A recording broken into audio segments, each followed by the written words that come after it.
विचलित ना हो महाराज, वो अवश्य आएंगे। बुद्ध के पावन हाथों से यदि ये विधि होगी तो धन्य हो जाएंगे हम। महाराज, बुद्ध आ गए।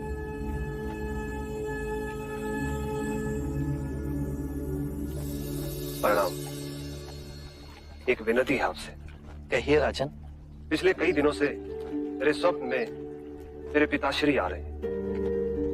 मैंने ब्राह्मणों से भी इसका अर्थ पूछा तो उनका कहना था कि तुम्हारे पिताश्री को शांति नहीं मिली, उनके लिए पूजा करनी हो, यज्ञ संपन्न करना होगा। आप तो परम ज्ञान का स्वरूप है, तो विनती है आपसे कि पूजा विधि आप ही के हाथों से हो, जो मेरे पिताश्री तक पहुंचे, उन्हें मुक्ति मिले, जीवन मरण के इस चक्र से वो मोक्ष पाले। अवश्य राजन। आप मिट्टी के 2 घड़े मंगवाइए, एक में घी भरवाइए और एक घड़े में कंकड़ पत्थर भरवाइए, और उन दोनों घड़ों के मुंह कपड़े से बंधवा दीजिए और उन्हें लेकर नदी के तट पर आइए। मैं वहीं आपकी प्रतीक्षा करूंगा। मैं भी इसका प्रबंध करता हूं महाराज।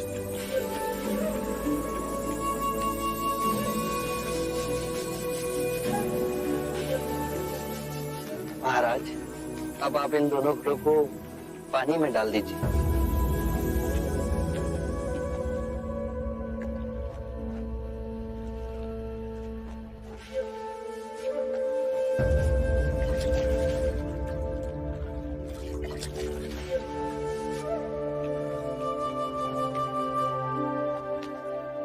महाराज, अब इन दोनों घड़ों को आप तोड़ दीजिए।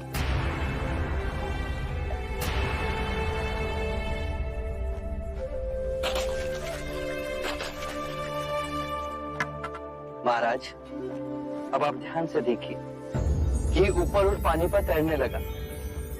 अब बताइए, मेरे या किसी और के पूजा पाठ करने से क्या ये घी नीचे बैठ सकता है? असंभव।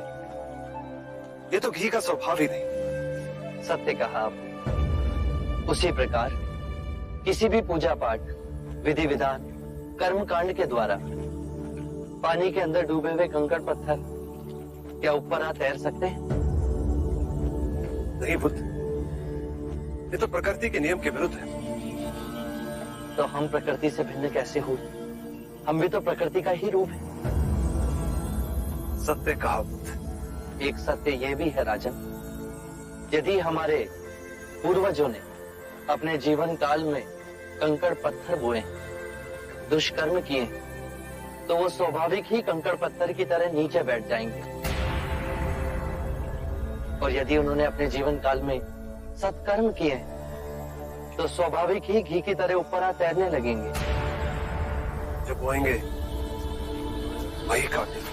परंतु इस शरीर रूपी जीवन काल में ही नहीं, अपितु इस शरीर रूपी जीवन काल के पश्चात वाली यात्रा में भी हम जैसे कर्म करेंगे वैसा ही फल मिलेगा। अब बताइए, इस प्रकृति के नियम को कोई पूजा पाठ, कर्म कांड, विधि विधान, यज्ञ हवन मिटा सकता है?